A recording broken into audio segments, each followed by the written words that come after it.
called busyness. Busyness. We know that if you run a system at 100% capacity for an extended amount of time, the system not only crashes, it melts. Why rest is actually a strategic advantage. But you can be like a hamster on a wheel, going really, really fast and going nowhere at the same time. We define true impact. Forget the quarterly check. From the mission statement to the corporate debt. You gotta lead with strategy. You gotta own your why. We're moving beyond the bottom line and reaching for the sky. We're moving beyond the bottom line with Dr. Lee. Hey, and welcome to Beyond the Bottom Line with Dr. Lee. I'm your host, Dr. Lee, and let's get into it. If you're watching this, you probably know what it's like to be tired. And no, I'm not talking about the I need a nap kind of tired. Oh, I need to get a few more hours of sleep kind of tired. No, what I'm talking about is being so tired. You're the one that everyone looks to for all the answers. You're the one that's opening the doors, closing the doors, and you're also the one that's carrying the weight of the business, the weight of the nonprofit. And you're worried about the payroll, and you're worried about paying the vendors, and you're worried about stakeholder engagement. And somewhere along the way, you bought into the idea that rest is for the weak, or that I'll sleep when I'm dead. Well, guess what? If you keep going that way, you'll end up being weak, or you'll end up being dead prematurely. In informatics, we have this thing that we call planned downtime, because we know that if you run a system at 100% capacity for an extended amount of time, the system not only crashes, it melts. So we schedule planned downtime to allow the system to reboot. In this episode, we're talking about the reboot. In our normal lives, how often do we schedule planned downtime? We're going to challenge grind culture. We're going to talk about why rest is actually a strategic advantage. Get ready. Let's go deeper. Let's go beyond the bottom line. There's a badge of honor that we wear in leadership, and I see it in the C-suite. I see it in the pulpit. I see it in the nonprofit world. I see it in the for-profit world with the small business owners. Oh, and it's a trap. It's called the busyness trap. But just because you're exhausted does not mean that you're doing good work. Activity does not mean productivity, no matter how full your calendar is, no matter how booked and busy you tend to be. It's like being a hamster on a wheel. The hamster is very busy. It's running and running, and the wheel is spinning and spinning. But in the grand scheme of things, how far has the hamster gotten? Not far at all. When you operate in a state of chronic fatigue, there's so many opportunities that we miss out on. So many things and so many gaps that we leave that needs to be filled. Studies have shown that when you operate on more than 19 hours of going and not resting, it's the equivalent of being legally drunk. Question: would you allow a legally drunk person to negotiate your next contract, salary requirements, rates for vendors? Would you allow a drunk person to counsel a family that's in crisis? If the answer is no, then why are we not getting enough rest? It's the equivalent of doing the same thing when we don't rest. You snap at our team.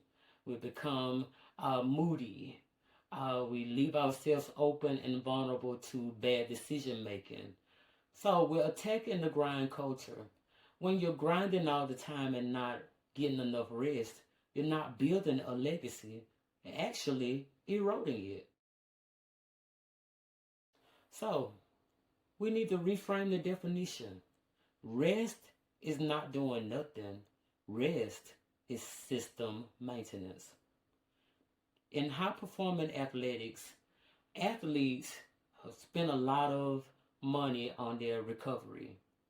It doesn't matter what type of athletics it is, whether it's basketball or football, track, golf, whatever the sport or the discipline is, athletes spend a lot of money on recovery because they know and they understand that muscle is not built during the hustle part of it. Muscle is built during the recovery phase. Let's go deeper.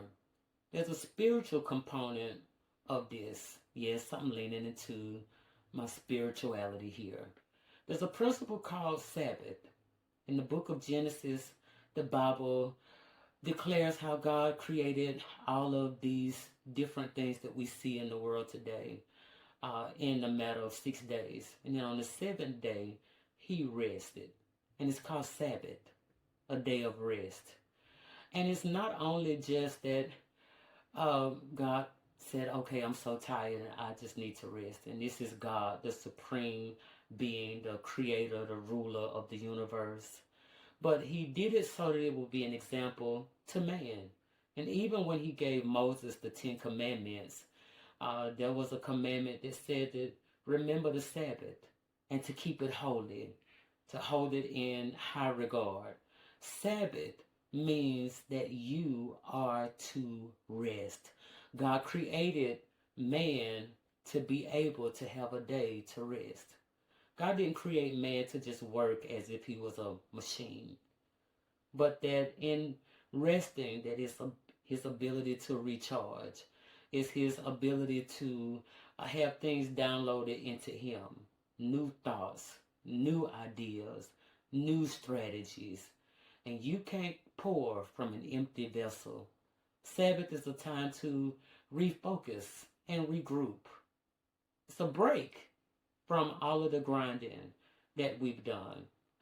When you refuse to stop, you're saying that the world can't spin without me. It's really a form of arrogance disguised as dedication. But true leadership honors humility. It honors humanity. It says, I am human. I have limits. So how do we operationalize this? No, I'm not talking about a 2-week vacation that you take once a year. No. That's not enough. You need a daily and a weekly shutdown protocol. This is my protocol for addressing the rest issue. 1, you need a daily disconnect. 2, you need a weekly Sabbath. And 3, you need an audit. Let's talk about it. The daily disconnect. You need a hard stop. You need a moment in time where your brain goes into recovery mode. If you never allow your brain to go into recovery mode, then you stay in alert mode. And if you're checking emails at 8 p.m. and 9 p.m., you're likely going to go to bed thinking about work. And you're not at work. Take some time. Disconnect from work. It may be a time that you need to let the phone be in another room. That you need to let the laptop rest on the other side of the house. Disconnect daily. You need a weekly Sabbath. You need 1 day of the week where you're not the boss. You're not the one that's producing.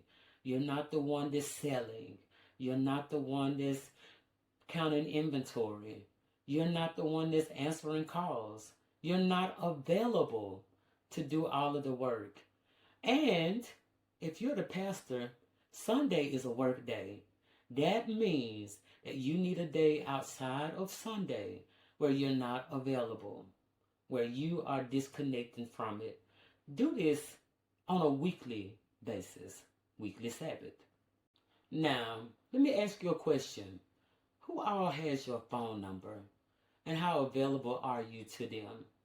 If everyone has your phone number, and if you're available to everyone, you may not have a life. You may just have a hotline.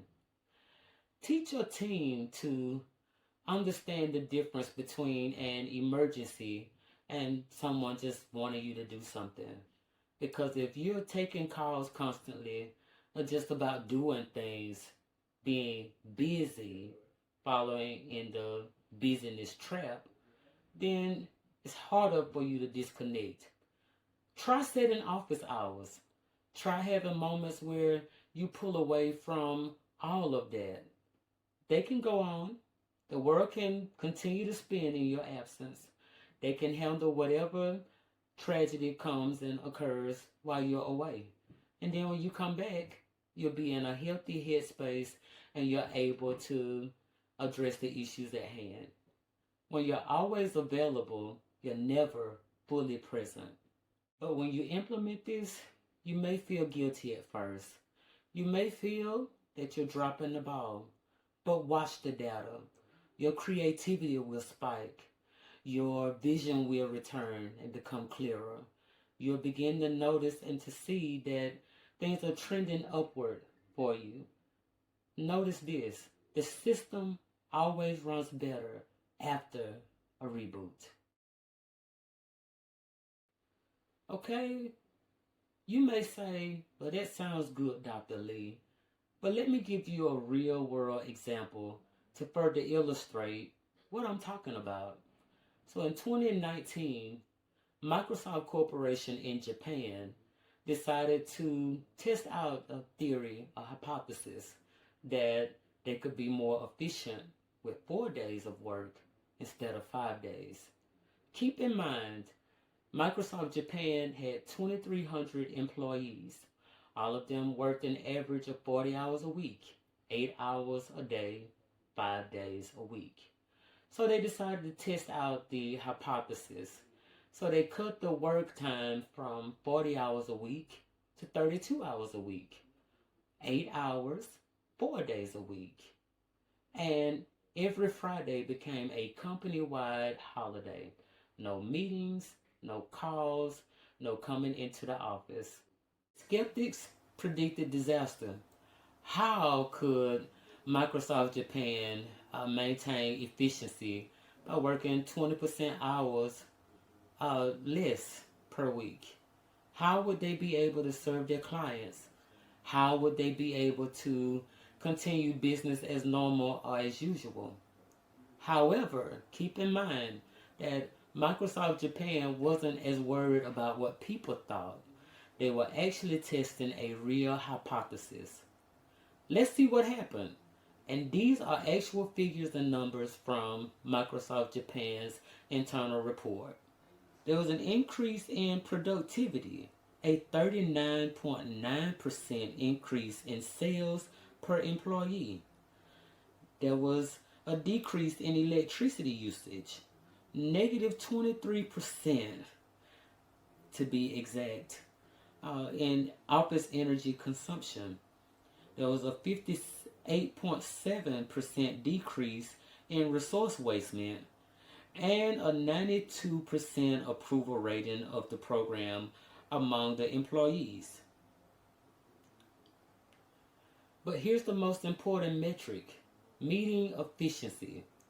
When employees knew that they only had 4 days instead of 5 to get the work done, the meetings became laser focused. They stopped all of the chit chat and they got down to business. Attendance became more intentional. They knew that they couldn't just miss meetings just because there will be another meeting after another meeting to discuss what they talked about in the last meeting. They also knew that they had to accelerate their decision making. They didn't have time to just play around and wait around and finally arrive at a decision. And they realized now that less is actually more. This isn't just a Microsoft Japan thing. A lot of other countries have noted that after about 50 hours of work per worker, that productivity actually decreases. So that leads me to say that the enemy of productivity is not rest, it's actually exhaustion.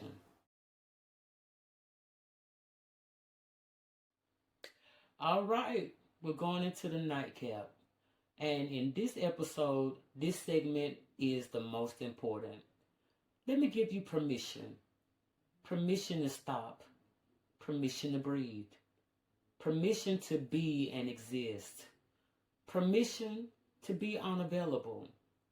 Your value as a leader is not found in how much pain you can endure, but it's found in the clarity of the vision that you bring. If your eyes are closing from being so tired, you cannot bring much clarity. You cannot bring forth much vision. Man was not created for Sabbath. Sabbath was created for man. So make sure that you're taking time to get rest strategically. It is your strategic advantage. Make sure that you're properly resting and that you're showing up being the best representative of your full self. Make sure that you're remembering the lyrics of the song, our theme song. It says, when the noise keeps you lost in the crowd, take a moment to step away from the crowd. Take a moment to step away from being lost. This has been another episode of Beyond the Bottom Line with Dr. Lee. I'm Dr. Lee, and I'm encouraging you to get